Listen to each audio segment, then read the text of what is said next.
Hello doctors, तो आज हम एक्यूट इन्फ्लेमेशन का लेक्चर नंबर 2 स्टार्ट करेंगे, जिसमें बेसिकली हम सेल्यूलर इवेंट्स को डिस्कस करेंगे। प्रीवियस लेक्चर में मैंने आपको बताया था कि एक्यूट इन्फ्लेमेशन क्या होता है।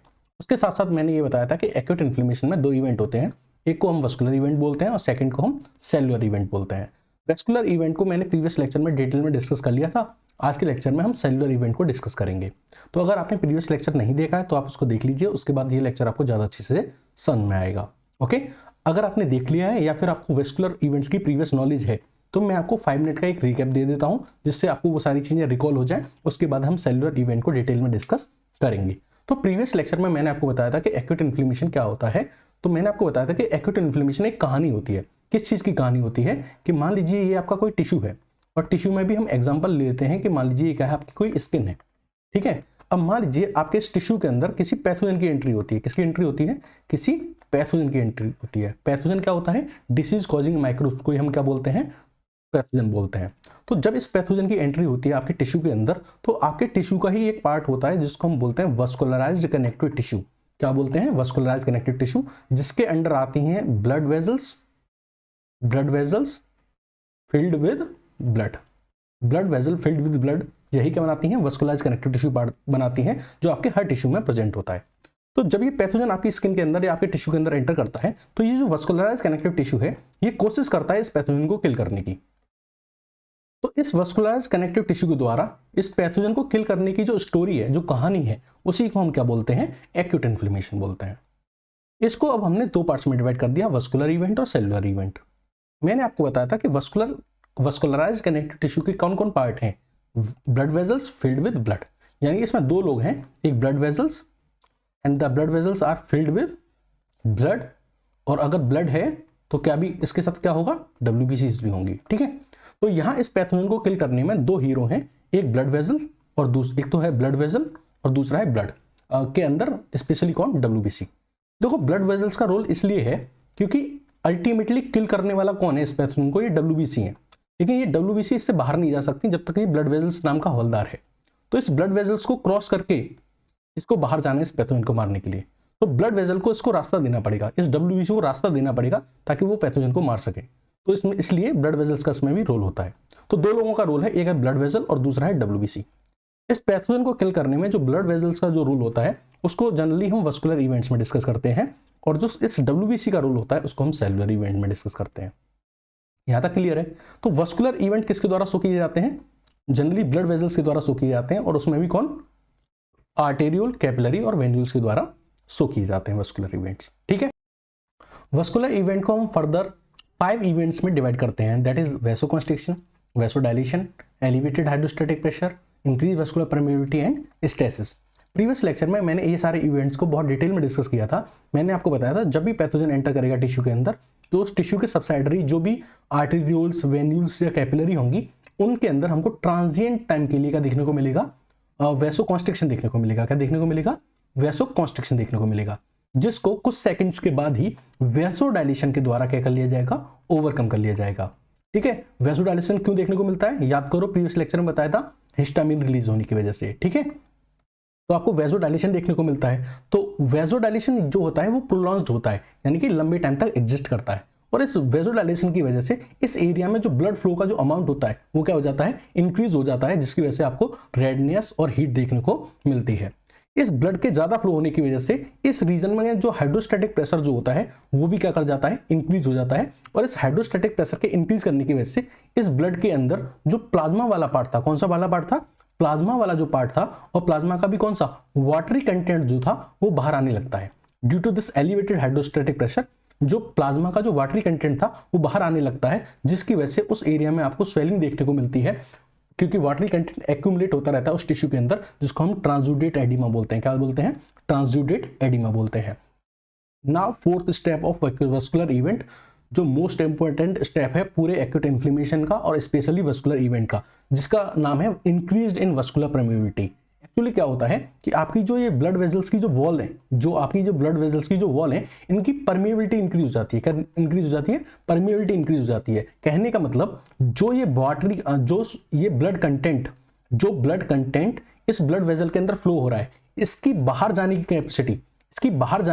कैपेसिटी, इस ब्लड वेजल से बाहर जाने की टेंडेंसी इंक्रीज हो जाती है। ब्लड का कंटेंट यानी ब्लड के अंदर जो प्लाज्मा है, ब्लड के अंदर जो WBCs हैं, ब्लड के अंदर जो प्लाज्मा प्रोटीन्स हैं, या फिर ब्लड के अंदर जो एंटीबॉडीज हैं, इन सबकी बाहर जाने की जो कैपेसिटी होती है, कैपेबिलिटी होती है, वो क्या हो जाती है, इंक्रीज हो जाती है।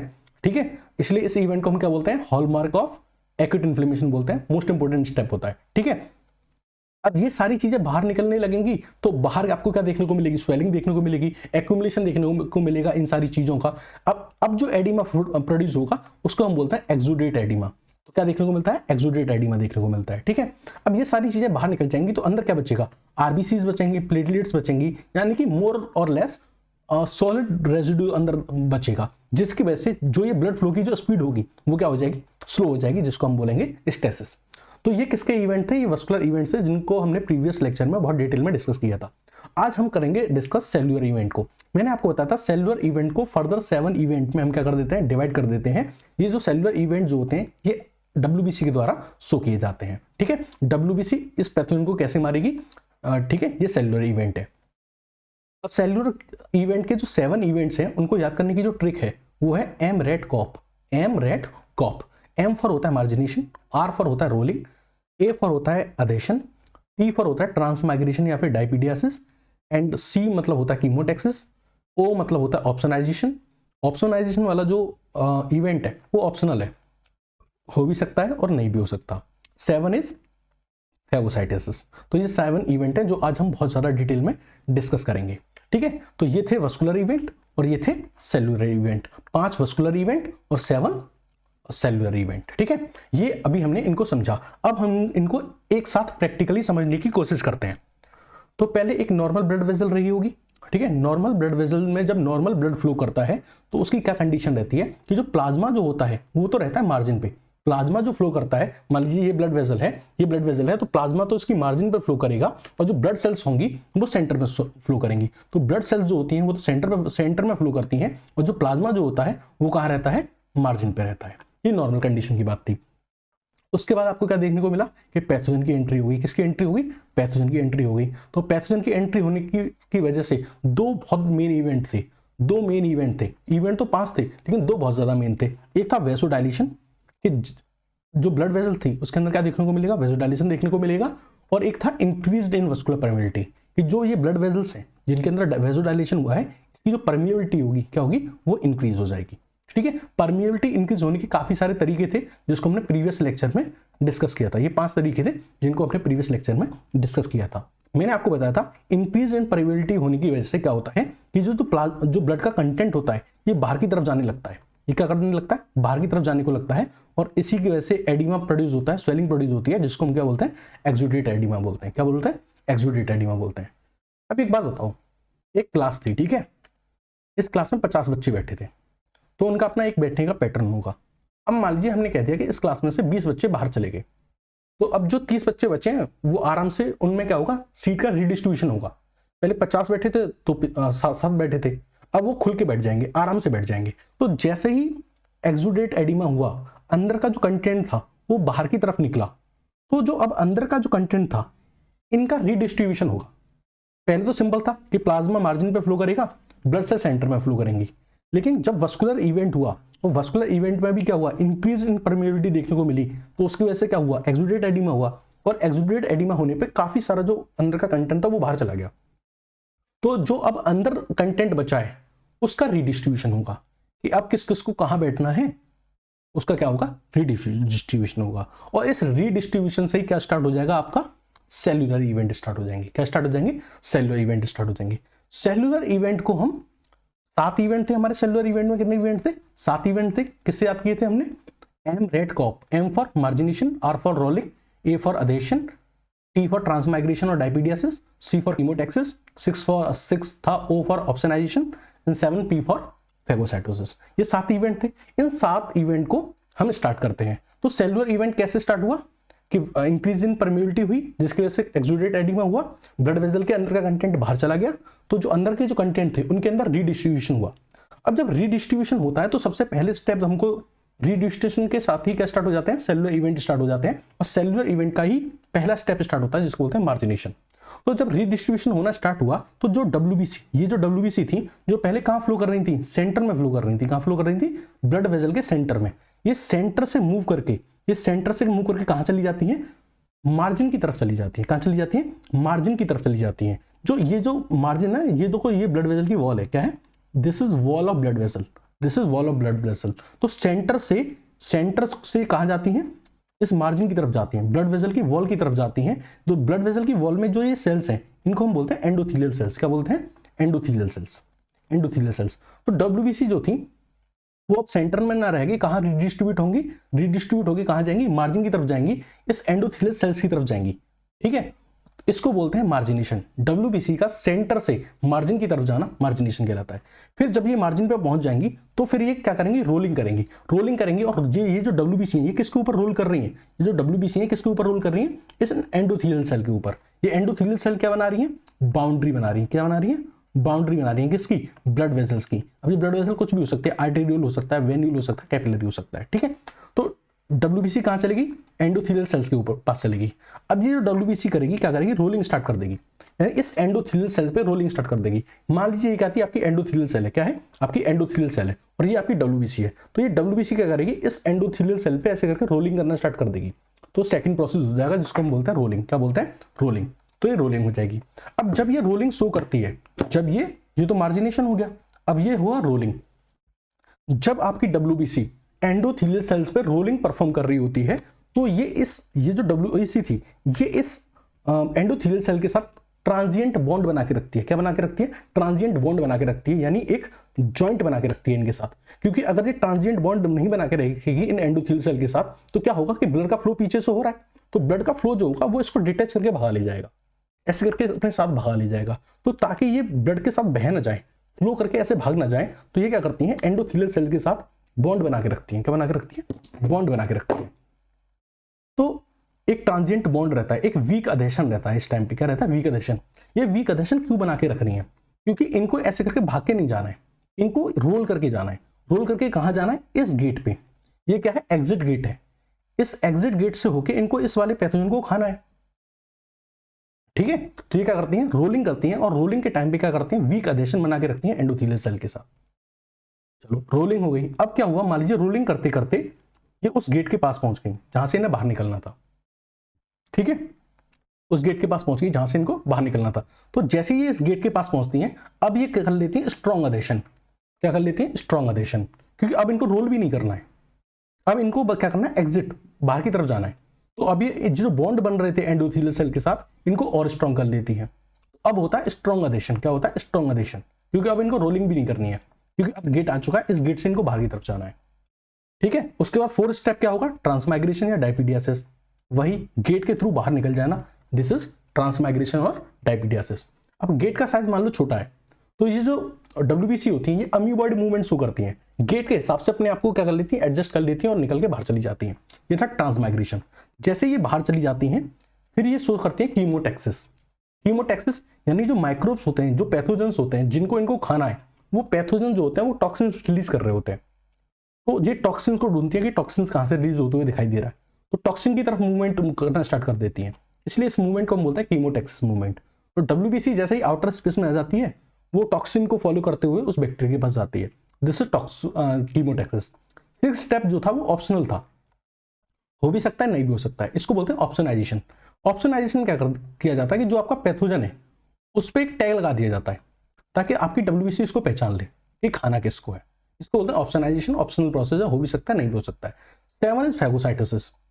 जब उस टॉक्सिन को फॉलो करते हुए वो आपकी जो डब्ल्यूबीसी है वो जब पहुंच जाती है माइक्रोब्स के पास, तो क्या कर देती है, उस माइक्रोब को फैगोसाइट कर लेती है। तो ये 7 इवेंट थे, ठीक है, जिसको हमने अभी पिक्टोरियल आपको दिखाया। अब हम इन 7 इवेंट्स को बहुत डिटेल में एक एक करके डिस्कस करेंगे। तो सबसे पहले स्टार्ट करते हैं पहले स्टेप के साथ, मार्जिनेशन, जिसमें क्या हो रहा था कि जो डब्ल्यूबीसी थी जो सेंटर में मूव कर रही थी, वो कहां चली जाएगी, मार्जिन पे चली जाएगी। ठीक है, तो सबसे पहले हम मार्जिनेशन से स्टार्ट करते हैं। अब मान लीजिए ये आपकी क्या थी, ब्लड वेसल थी। ठीक है, ब्लड वेसल के अंदर ये जो वॉल थी, ये क्या है, wall of blood vessel, wall of blood vessel. ठीक है, ये किससे मिलकर बनी हुई है, एंडोथेलियल सेल से। किससे, एंडोथेलियल सेल से। अब ये थी आपकी डब्ल्यूबीसी जो सेंटर में फ्लो कर रही थी। जैसे रिडिस्ट्रीब्यूशन हुआ, वस्कुलर इवेंट के बाद क्या हुआ, जब रिडिस्ट्रीब्यूशन हुआ, तो ये डब्ल्यूबीसी सेंटर से कहां चली गई, मार्जिन की तरफ चली गई। कहां चली गई, मार्जिन की तरफ चली गई। तो during this process cells are going to margin to occupy margin space. बात समझ में आ गई। तो वस्कुलर इवेंट में एक्चुअली क्या हुआ था, वेजोडाइलेशन की वजह से परमिलिटी इंक्रीज हुई थी, परमिलिटी इंक्रीज होने की वजह से एक्सुडेट एडिमा हुआ था, प्लाज्मा वगैरह सब कुछ बाहर निकल गया था, जिसकी वजह से रीडिस्ट्रीब्यूशन हुआ था, और रीडिस्ट्रीब्यूशन की वजह से क्या हुआ कि जो WBC थी वो कहाँ माइग्रेट कर गई, एंडोथेलियल सेल्स के पास माइग्रेट कर गई। ठीक है, मार्जिनेशन खत्म हो गया। चलो मार्जिनेशन के बाद क्या होगा, so next step is rolling and weak adhesion. इस स्टेप में क्या होता है कि वे WBC जिनके अंदर हमने मार्जिनेशन देखा था, वे WBC एंडोथेलियल सेल्स के पास जाके उन एंडोथेलियल सेल्स के ऊपर रोलिंग करना स्टार्ट कर देती हैं। तो सपोज करिए कि ये क्या है, आपकी ब्लड वेसल की वॉल है, और ये वॉल किससे मिलकर बनी हुई है, एंडोथेलियल सेल से मिलकर बनी हुई है। किससे, एंडोथेलियल सेल्स से मिलकर बनी हुई है। अब इन एंडोथेलियल सेल्स के ऊपर WBC आती हैं और क्या शुरू कर देती हैं, रोलिंग करना स्टार्ट कर देती हैं। क्या स्टार्ट कर देती हैं, रोलिंग करना स्टार्ट कर देती हैं। इसको बिल्कुल ऐसे समझिए कि सपोज करिए ये आपकी एंडोथेलियल सेल्स थी, इस एंडोथेलियल सेल के ऊपर ये क्या आती है, आपकी WBC आती है और इस तरीके से रोल करना स्टार्ट कर देती है। अब एक सवाल आता है कि सर ये रोल क्यों कर रही हैं, तो रोल इसलिए कर रही हैं क्योंकि इनको इस एग्जिट गेट तक पहुंचना है। कहाँ तक पहुंचना है, इस एग्जिट गेट तक पहुंचना है, क्योंकि जैसे ये इस एग्जिट गेट से बाहर निकलेंगी, इनको क्या करना है, जो P नाम का पैथोजन आया हुआ है उसको किल करना है।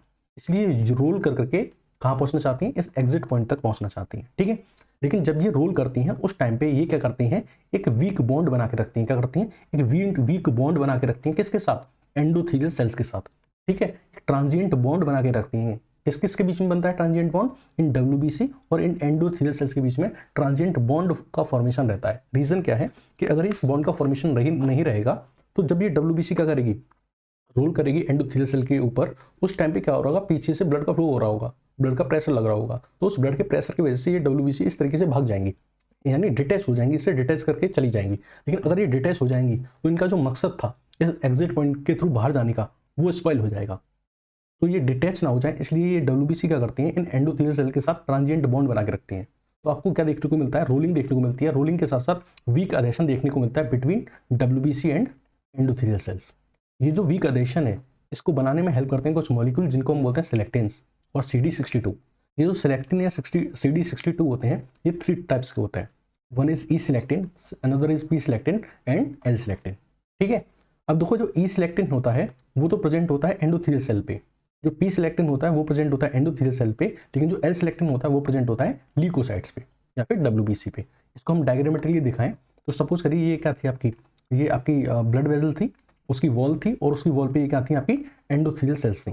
थोड़ा बड़ा बना लेते हैं एंडोथेलियल सेल को, तो ये क्या थी, आपकी एंडोथेलियल सेल्स थी। ठीक है, एंडोथेलियल सेल्स थी आपकी। ओके, अब ये क्या है, आपकी WBC, ये आपकी क्या है, मान लीजिए WBC है। तो मैंने आपको क्या बताया कि इस WBC और इस एंडोथेलियल सेल्स के बीच में आपको क्या देखने को मिलता है, क्या देखने को मिलता है, ट्रांजिएंट बॉन्ड देखने को मिलता है।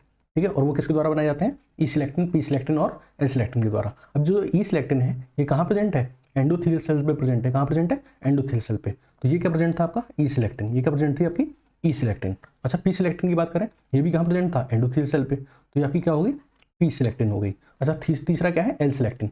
जो L सिलेक्टिन है वो कहाँ प्रेजेंट है, WBC पे। तो ये क्या होगी, आपकी L सिलेक्टिन। तो आपने E सिलेक्टिन, P सिलेक्टिन और L सिलेक्टिन को देख लिया। अब देखो बॉन्ड कैसे बनता है। ये जो E सिलेक्टिन है ना, ये जो E सिलेक्टिन है, ये बाइंड करता है किसके साथ, सियालिल ल्यूस एक्स के साथ। किसके साथ, सियालिल ल्यूस एक्स के साथ। और ये जो सियालिल ल्यूस एक्स है ये कहाँ प्रेजेंट होता है, WBC पे। तो इस E के करस्पॉन्डिंग, इस E के करस्पॉन्डिंग यानी इस E सिलेक्टिन के करस्पॉन्डिंग प्रेजेंट होता है सियालिल ल्यूस एक्स, जो इसके साथ क्या करना आता है, बॉन्ड बनाता है। ठीक है, सिमिलरली जो P सिलेक्टिन होता है वो भी किसके साथ बॉन्ड बनाता है, सियालिल ल्यूस एक्स के साथ। तो सियालिल ल्यूस एक्स कहाँ प्रेजेंट है, WBC पे। तो P सिलेक्टिन भी किसके साथ बाइंड होता है, सियालिल ल्यूस एक्स के साथ, जो कहाँ प्रेजेंट है, WBC के पास। लेकिन जो L सिलेक्टिन है, जो L सिलेक्टिन है वो तो कहाँ प्रेजेंट है, WBC पे प्रेजेंट है। तो ये भी किसी के साथ बॉन्ड बनाएगा। तो ये जो L सिलेक्टिन है ये बॉन्ड बनाता है किसके साथ, ग्लाइकेम या फिर मेडकेम के साथ। किसके साथ, ग्लाइकेम या फिर मेडकेम, मेडकेम के साथ, ग्लाइकेम, मेडकेम या फिर CD34 के साथ। तो इस तरीके से 3 बॉन्ड का फॉर्मेशन आपको देखने को मिलता है। इसको आप इस डायग्राम से समझिए, ये जो डायग्राम है। तो यहाँ ये E सिलेक्टिन कहाँ प्रेजेंट था, एंडोथेलियल सेल पे। P सिलेक्टिन कहाँ प्रेजेंट है, एंडोथेलियल सेल पे। और जो L सिलेक्टिन है वो कहाँ प्रेजेंट है, ल्यूकोसाइट पे। जो E सिलेक्टिन और P सिलेक्टिन है ये किसके साथ बाइंड हो रहे हैं, सियालिल ल्यूस एक्स के साथ। तो ये भी सियालिल ल्यूस एक्स है, ये भी सियालिल ल्यूस एक्स है, जो E सिलेक्टिन और P सिलेक्टिन से बाइंड कर रहा है। जबकि जो L सिलेक्टिन है आपका क्या है, L सिलेक्टिन है, ये किसके साथ बाइंड कर रहा है, दिस ग्लाइकेम और मेडकेम के साथ, जो कहाँ प्रेजेंट होता है, एंडोथेलियल सेल के पास प्रेजेंट होता है। ठीक है, तो ये 3 बॉन्ड जो होते हैं ये हेल्प करते हैं किसके किस में, अटैचमेंट में, ट्रांजिएंट बॉन्ड बनाने में, ठीक है, जिसकी वजह से जो आपकी जो WBC है वो एंडोथेलियल सेल के ऊपर रोल कर पाती है, ऐसे करके फ्लो नहीं कर जाती, ठीक है। तो ये तो था रोलिंग एंड वीक अधेशन। तो इस तरीके से रोलिंग और वीक अधेशन शो कर करके ये जो WBC थी ये कहाँ तक पहुंच जाती है, इस एंट्री गेट तक पहुंच जाती है, सॉरी एग्जिट गेट तक पहुंच जाती है। कहाँ पहुंच जाती है, एग्जिट गेट तक पहुंचती है। तो इस टाइम पे मान लीजिए ये रोल करते करते हुए यहाँ पे पहुंच गई, इस जगह पे पहुंच गई, एग्जिट गेट के जस्ट पास पहुंच गई। तो अब ये क्या करेगी, रोलिंग बंद कर देगी। क्या कर देगी, रोलिंग बंद कर देगी। क्योंकि अगर ये रोलिंग बंद कर देगी, ये गैप जो होता है बहुत माइन्यूट होता है। क्या होता है, बहुत माइन्यूट होता है। तो रोलिंग करके आगे ना बढ़ जाए, इसलिए क्या कर लेगी, रोलिंग को स्टॉप कर देगी। रोलिंग कैसे स्टॉप होगी, ये क्या कर लेगी, जो बॉन्ड बन रहे थे ना यहाँ पे, उन बॉन्ड को बहुत ज़्यादा टाइट कर लेगी। जब टाइट बॉन्ड हो जाएंगे तो जाहिर सी बात है आगे मूव ही नहीं कर पाएगी। तो बेसिकली क्या होता है, जब ये मूव करती है, बेसिकली जब ये मूव करती है तो होता क्या है, जब WBC ऐसे करके मूव कर रही है, ये एक एंडोथेलियल सेल, ये दूसरी एंडोथेलियल सेल, ये तीसरी एंडोथेलियल सेल, ठीक है। और मान लीजिए यहाँ पे आ गया गेट। तो जब ये एक एंडोथेलियल सेल से दूसरी एंडोथेलियल सेल पर मूव करती थी तो क्या करती थी, पुराने बॉन्डों को तो तोड़ लेती थी। यानी इसके साथ अगर पहले बॉन्ड बन रहे थे, ये जो बॉन्ड बन रहे थे इनको तो तोड़ लेती थी, और फिर नए बॉन्ड किसके साथ बना लेती थी, नेक्स्ट एंडोथेलियल सेल के साथ नए बॉन्ड बना लेती थी। तो यानी पुराने से बॉन्ड तोड़ती थी, नए के साथ बना लेती थी। तो इस तरीके से रोल करके वो कहाँ पहुंच गई, मान लो इस जगह पे पहुंच गई, यहाँ पहुंच गई इस जगह पे। और आगे क्या है, एग्जिट गेट। नेक्स्ट क्या है, आगे क्या है आपको, ये एग्जिट गेट है, ठीक है। तो ये क्या है, एग्जिट पॉइंट है जहां से बाहर निकलना है। तो इस जगह पे आके अभी रोलिंग नहीं शो करेगी, ये रोलिंग को क्या कर देगी, रोक देगी। अब ये रोलिंग को कैसे रोकेगी, तो ये क्या करेगी, अब जो एंडोथेलियल सेल है इसके नीचे वाली, इसके साथ स्ट्रॉन्ग अधेशन कर लेगी। क्या कर लेगी, स्ट्रॉन्ग अधेशन कर लेगी, स्ट्रॉन्ग बॉन्ड बना लेगी। तो स्ट्रॉन्ग बॉन्ड कैसे बनेंगे, तो दो तरीके हैं उसके। एक तो जो ये पुराने बॉन्ड थे, ठीक है, जो पुराने ट्रांजिएंट बॉन्ड थे, इनको क्या करेगी, ट्रांजिएंट से प्रोलॉन्ज्ड कर लेगी। क्या कर लेगी, प्रोलॉन्ज्ड कर लेगी, ट्रांजिएंट नहीं रहने देगी इनको, ठीक है। इनका जो टाइम स्पेन था उसको बढ़ा देगी, ठीक है। दूसरा, कुछ एडिशनल बॉन्ड का भी फॉर्मेशन करेगी। तो पहले तो ये करेगी, जो ट्रांजिएंट बॉन्ड थे उनको फिर्मर करेगी, लंबे टाइम तक कंटिन्यू रखेगी, और कुछ एडिशनल स्ट्रॉन्ग बॉन्ड बना लेगी, जिसकी हेल्प से ये रोलिंग को रोक सके, ठीक है। क्योंकि रोलिंग करके ये आगे की तरफ मूव कर जाएगी, बट इसको आगे नहीं जाना है, इसको इस एग्जिट पॉइंट से क्या करना है, बाहर निकलना है। तो अब बेसिकली क्या होगा, जो आपकी WBC थी वो इस एग्जिट पॉइंट पे आ चुकी है, और ये मान लीजिए क्या है, मान लीजिए ये आपकी ब्लड वेसल की वॉल है, और इस पे ये क्या है, एंडोथेलियल सेल्स है, ठीक है। यहाँ आपकी एंडोथेलियल सेल्स हैं, और ये क्या है आपका एग्जिट गेट है, ये क्या है आपका एग्जिट गेट है यहाँ से, ठीक है। और ये आपकी क्या है, इसके ऊपर WBC। तो जो पुराने 3 बॉन्ड बन रहे थे वो तो क्या हो जाएंगे, और स्ट्रॉन्गर हो जाएंगे। अब इसके अलावा कुछ और स्ट्रॉन्ग बॉन्ड बनेंगे। तो जो ये और स्ट्रॉन्ग बॉन्ड बनते हैं, ये किसकी हेल्प से बनते हैं, इंटीग्रिन्स प्रोटीन की हेल्प से बनते हैं। और ये इंटीग्रिन्स जो होती हैं ये कहाँ प्रेजेंट होती हैं, ल्यूकोसाइट्स पे प्रेजेंट होती हैं। तो ये आपकी क्या थी, ब्लड वेसल की वॉल थी, है ना, जिसमें क्या थी, ये एंडोथेलियल सेल्स थी, और एंडोथेलियल सेल्स के ऊपर ये आपकी क्या थी, WBC थी। तो ये 3 बॉन्ड तो पहले बन ही रहे हैं, ठीक है। इसके एडिशनल अब हम बात करेंगे। इसके एडिशनल जो बॉन्ड बनते हैं वो किसके द्वारा बनाए जाते हैं, इंटीग्रिन्स के द्वारा। और ये इंटीग्रिन्स कहाँ प्रेजेंट होती हैं, WBC पे प्रेजेंट होती हैं, यानी कि आपकी ल्यूकोसाइट पर प्रेजेंट होती हैं। अब ये जो इंटीग्रिन्स होती हैं ये 2 तरह की होती हैं। कितने तरह की, 2 तरह की। एक होती है β1 और एक होती है β2। एक तो यहाँ इंटीग्रिन है आपकी β1, कौन सी, β1, और दूसरी इंटीग्रिन है जिसका नाम है β2। जो β1 है इसी को हम बोलते हैं VLA। क्या बोलते हैं, VLA। और जो आपकी β2 है इसी को हम बोलते हैं MAC, ठीक है, या फिर LFA, ठीक है, या फिर CD11 एंड CD18, ये इसी के नाम है β2 के। जो आपकी β1 है जो कहाँ प्रेजेंट है, ल्यूकोसाइट पर प्रेजेंट है। ये जो बाइंड करती है, बॉन्ड बनाती है किसके साथ, VCAM के साथ। किसके साथ, VCAM के साथ, जो कहाँ प्रेजेंट है, एंडोथेलियल सेल पे। कहाँ प्रेजेंट है, एंडोथेलियल सेल पे।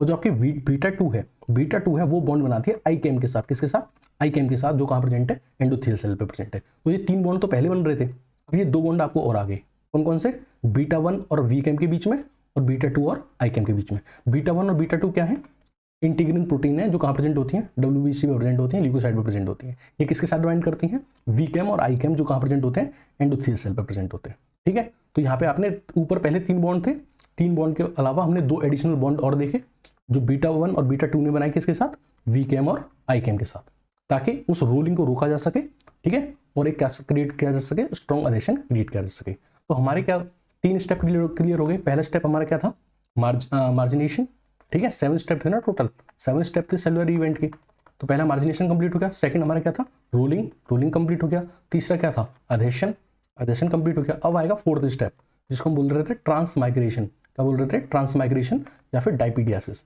इसमें क्या होता है कि जो आपकी WBC होती है वो इस एग्जिट गेट से निकलते हुए कहाँ जाती है, बाहर की तरफ जाती है। ट्रांसमाइग्रेशन या फिर डायपीडियासिस, डायपीडियासिस। तो now it is fourth event, that is transmigration और डायपीडियासिस। इसमें क्या होती है, जो आपकी WBC होती है वो क्या करती है, ब्लड वेजल से बाहर निकलने की कोशिश करती है।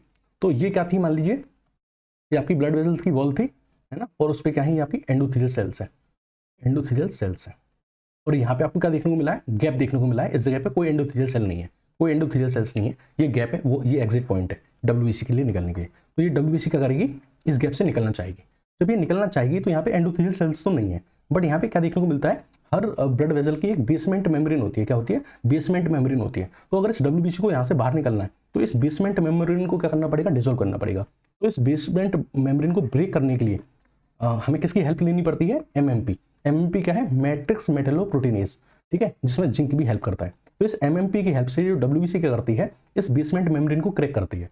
और बेसमेंट मेम्ब्रेन को क्रैक करने के बाद ये जो WBC होती है, ये अमीबॉइड मूवमेंट शो करती है, यानी जितना भी स्पेस है उस स्पेस के अकॉर्डिंग अपनी शेप बना के इस तरीके से उसमें से निकल जाती है। तो क्या शो करती है, अमीबॉइड मूवमेंट शो करती है। और अमीबॉइड मूवमेंट शो करके ये जो WBC होती है, ये इससे बाहर निकलने की कोशिश करती है, इस तरीके से बाहर निकलने की कोशिश करती है।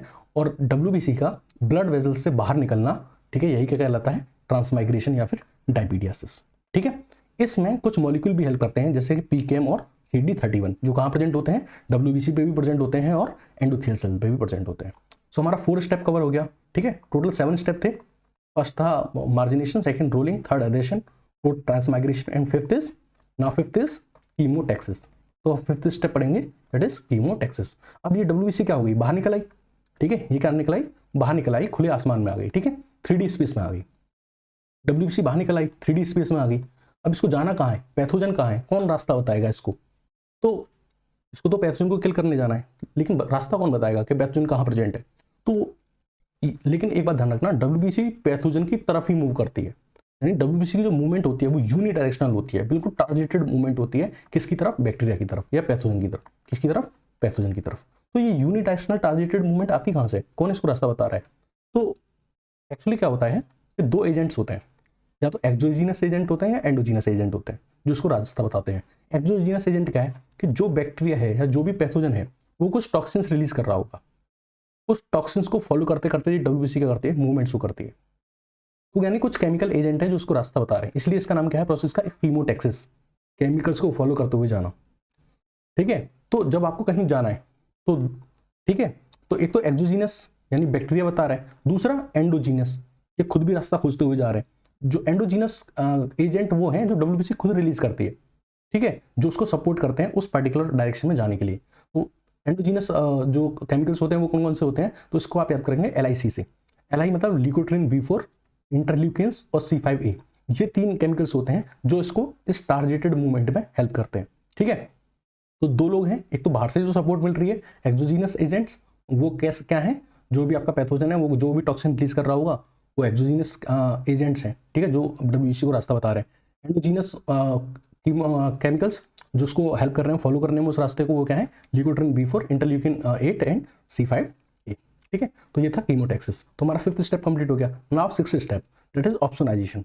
अब देखो जो ऑप्सोनाइजेशन वाला जो प्रोसेस है ना, ये मैंडेटरी नहीं है, मतलब ऐसा जरूरी नहीं है कि हर केस में होगा, ऑप्शनल है।